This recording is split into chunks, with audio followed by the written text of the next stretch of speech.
حضور کے 2 میلاد ہیں. کتنے بولیے؟ ایک آقا کا نوری میلاد اور ایک آقا کا بشری میلاد. اور سنیوں کا یہ بنیادی عقیدہ ہے جو آقا کے نوری میلاد کا منکر ہے وہ بھی گمراہ ہے، جو حضور کے بشری میلاد کا منکر ہے وہ بھی گمراہ ہے.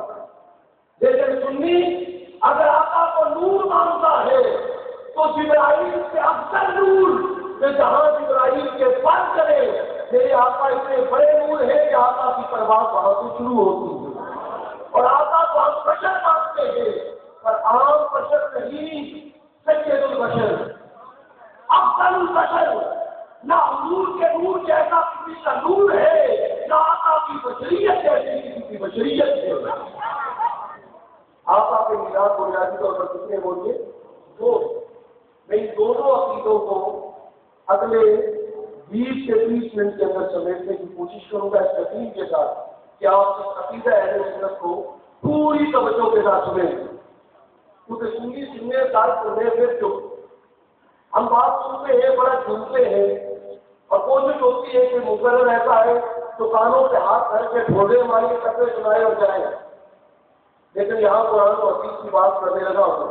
بےشک ہوتی ہے تمہارے میرے نبی کی عرب کے رسولوں کے ذہن میں یہ تھا کہ جو آخری رسول آئے گا وہ کسی فرشتے کے روپ میں آئے گا، کسی پری کے روپ میں آئے گا، کسی جن کے روپ میں آئے گا. کم از کم ہمارے جیسا تو نہیں ہوگا بشر.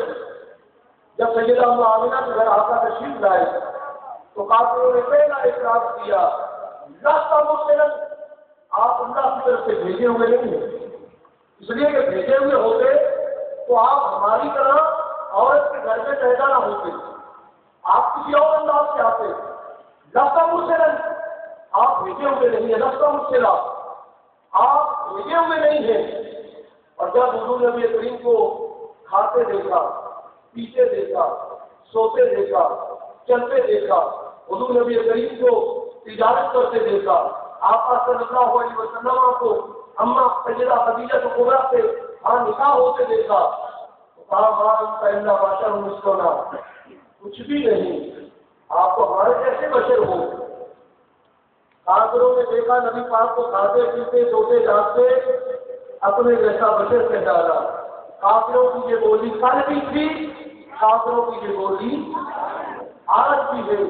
کل کا کافر بھی نبی کو اپنے جیسا بشر کہتا تھا، آج کا کافر بھی نبی کو اپنے بریے ہو گیا. آج کا کافر بھی نبی کو اپنے جیسا بشر کہتا ہے. کافروں نے حضور کو کھاتے دیکھا، پیتے دیکھا، سوتے دیکھا، جاگتے دیکھا، اپنے جیسا بشر کہلانا. میں آپ کو دعوت دوں گا آج کی محفل میلاد مصطفیٰ میں آنے والوں، آپ بھی نبی کو کھاتا دیکھو، پیتا دیکھو، سوتا دیکھو، جاگتا دیکھو. آپ کہو گے نبی صاحب کافر دیکھتے تھے، ہم کیوں دیکھے؟ آقا اس کو کھاتے پیتے سوتے جاگتے دیکھا، انہوں نے اپنے جیسا بشر کہلانا، ہم کیوں دیکھے؟ میرے بھائی تم بھی نبی کو کھاتا دیکھو تاکہ تمہیں کھانے کا طریقہ آ جائے. تم آقا کو پیتے دیکھو تاکہ تمہیں پینے کا طریقہ آ جائے.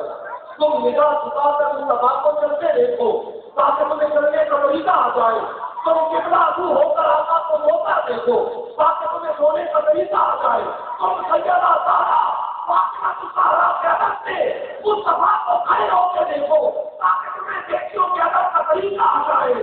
تم حضور نبی کریم کو تجارت کرتے دیکھو تاکہ تمہیں تجارت کا طریقہ آ جائے. تم پیغمبر کی 63 سالہ زندگی کو دیکھو تاکہ تمہیں زندگی گزارنے کا طریقہ آ جائے. آقا کھاتے اس لیے نہ تھے کہ آقا کھانے کے محتاج تھے، مصطفیٰ پیتے اس لیے نہ تھے کہ آقا پینے کے محتاج تھے. آقا کو کھاتے اس لیے تھے کہ غلاموں کو کھانے کا طریقہ آ جائے. آقا کو پیتے اس لیے تھے کہ غلاموں کو پینے کا. سیدہ خدیجہ کبریٰ سلام اللہ علیہا فرماتی ہے کہ حضور 40 دن ستو اور زمزم لے کر نبی کریم 40 دن کے لیے ستو اور زمزم لے کر غار حرا میں تشریف لے گئے. 2-3 دن اوپر گزر گئے. اما خدیجہ کبریٰ پریشان ہو گئی کہ نبی کریم صلی اللہ علیہ وسلم ابھی تک لوٹے نہیں ہوئے. 1-2 دن اوپر ہو گئے. انہوں نے تھوڑے سے ستو لیے، زمزم لیا اور غار حرا میں جا پہنچے.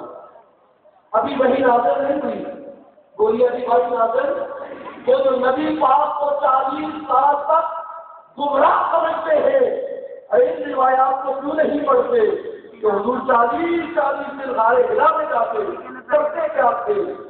سیدہ خدیجہ فرماتی ہیں میں نے دیکھا میرے سرتاج سر سجدے میں رکھے ہوئے ہیں، ستو بھی 40 دن میں سائڈ سے پڑے ہیں، زمزم بھی سائڈ سے پڑا ہوا ہے۔ نبی کھاتے اس لیے نہ تھے کہ کھانے کے تو محتاج تھے، آقا پیتے اس لیے نہ تھے کہ پینے کے محتاج تھے۔